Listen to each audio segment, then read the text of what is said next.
Man, Elliotte Friedman, he is giving us days worth of content here. Because any small little thing, any little discussion that lasts for about a minute on NHL Network can always be expanded upon more by the fans that cheer for these teams that he talks about. Today, we are revisiting Elliotte Friedman and his hit on NHL Network earlier this week, because not only did Friedman go out there and speak about the Cale Makar, Quinn Hughes situation, how Quinn could be waiting for the deal that Cale signs, and how Cale could be waiting for the deal that Quinn signs. We also spoke about Elliotte Friedman's commentary on Alexander Nikishin, whether or not that guy could be going somewhere. And now we're talking about the Detroit Red Wings. Let's take a look at fan-sided OctopusThrower.com's Jake Rivard, who posted this article earlier in the week that cites the Elliotte Friedman NHL Network hit.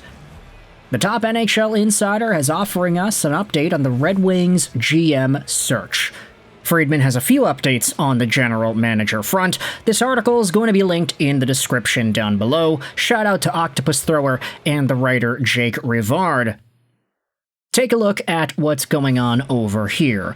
When Helene St. James of the Detroit Free Press announced that the Red Wings are hiring an outside firm to search for their next GM, questions soon followed. Some wondered how closely the new GM would stick to Steve Yzerman's vision. Others speculated that the Red Wings would ultimately stick with an internal candidate. Fortunately, we have some more clarity. NHL insider Elliotte Friedman joined NHL Tonight this week to discuss the GM search and how things are going. Friedman says, "I do believe they're going to see their initial beginning interview process begin sometime next week." So that's a pretty good sign, I guess. Unless you're of the mind that the Red Wings probably should have gotten their new general manager sometime earlier. Like, hey, if Stevie Y was going to get kicked out because of all this Dylan Larkin stuff, then why did he manage the draft? Why did he manage the team during free agency? Why is he just being replaced now? Would you not have been smarter to have done all of this earlier, or did a lot of this hinge on whether or not Steve Yzerman could have actually pulled off a trade involving Dylan Larkin? Did we know that it would have been impossible to get a deal done with the teams that Larkin insisted he goes to? Or was this more of a, okay, the Red Wings' internal ownership, they had to decide, okay, we will let Stevie Y try to do this, but if he can't do it, we gotta kick him out. We're gonna commit to the player, we're gonna try to reconcile, we'll bring somebody else in, and Yzerman will be an advisor instead. That could be a reason as to why everything went down in this way. If Stevie Y was gonna get kicked out, then why would he be in charge of these two big events in the summer? Friedman went on to express two major benefits for the next general manager. The most interesting thing I understand about is that the Red Wings are very serious about making sure candidates know they have full autonomy, he began. The Red Wings are making it very clear that there is no shortage of resources in terms of what they may need. The article says the next GM, no matter their background, will have all the tools they need to find success.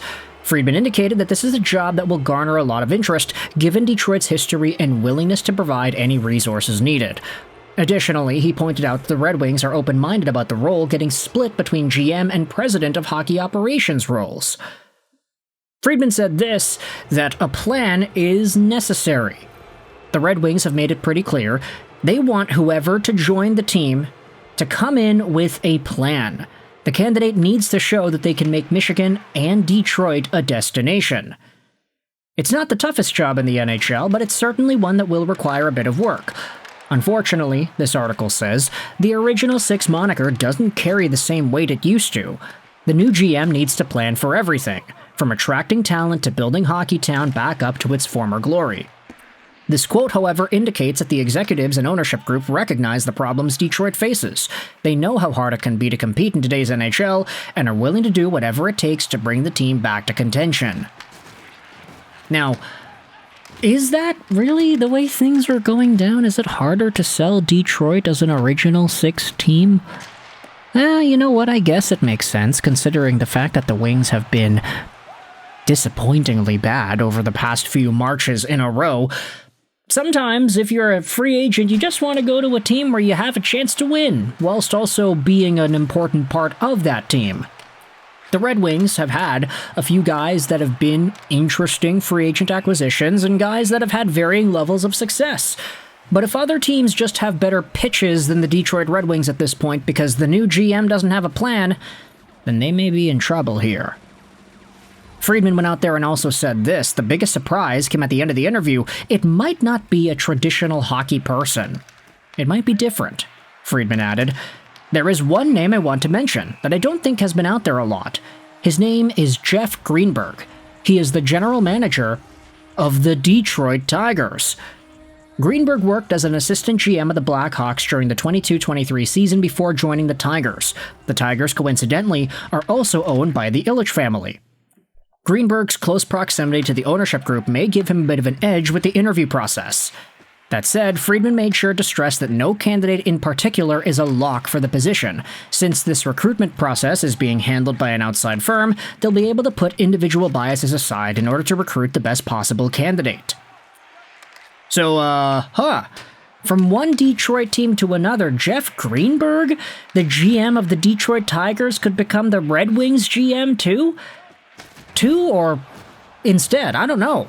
That'd be really interesting. That's something that I totally was not prepared to see.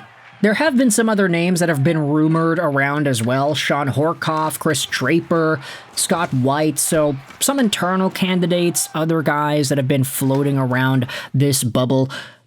But Jeff Greenberg, that would be quite the intriguing ad from an MLB background to getting into the National Hockey League. I would assume, this is just my own personal speculation here, but I would assume if anybody is coming into an NHL general managing role, if they are from a baseball background, they would most likely be like super heavy into analytics, right? Because if anybody's been focused on Major League Baseball for most of their professional life, I would probably say they're not focusing on hockey in their spare time, right? Especially to a capacity that would allow them to be a competent general manager, an evaluator of talent, somebody that can choose who to bring in, choose who to draft, choose what contracts to give out and to which guys. Now, of course, we know that for Greenberg, he was a Blackhawks guy in the past. He went from hockey to baseball, maybe back to hockey, who really knows? I just wonder how much of that baseball lingo is going to bleed into what he can do with the Detroit Red Wings and if he'll be into the analytics of it all. Like, I know nothing of the Detroit Tigers. I'm not a baseball fan, haven't even seen Moneyball. But what I do know is that Moneyball is all about the analytical way that baseball changed forever, and it's a way that you can now evaluate and view the game in today's modern landscape. And I just wonder if somebody is going from an MLB background to the NHL, are they going to take those same tendencies into the National Hockey League? I don't know. You can let me know your thoughts in the comment section below. Jeff Greenberg, from Tigers to Red Wings, from Detroit to Detroit. Let me know your thoughts in the comment section about Elliotte Friedman and his update on the Red Wings on NHL Network. I hope you enjoyed this video. Sign on, and bye.